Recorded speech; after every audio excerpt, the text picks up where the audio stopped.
आवाज मानदेशाचा। कोल्हापूर जिल्ह्याला हादरवून सोडणारी एक अत्यंत धक्कादायक घटना समोर आली आहे। सरनोबतवाडी परिसरात सोमवारी सायंकाळी किरकोळ वादातून सख्ख्या धीरानेच आपल्या वहिनीची हातोडा मारून निर्घृण हत्या केली आहे। मूळचे उत्तर प्रदेशातील संत कबीरनगर येथील साहनी कुटुंब उचगाव परिसरात राहते।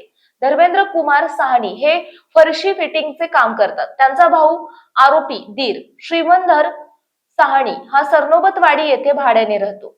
सोमवारी सायंकाळी धर्मेंद्र कुमार कामावर गेले असताना त्यांची 24 वर्षीय पत्नी रुक्मिणी साहनी ही काही कौटुंबिक कामासाठी दीर श्रीमंधरच्या घरी गेली होती।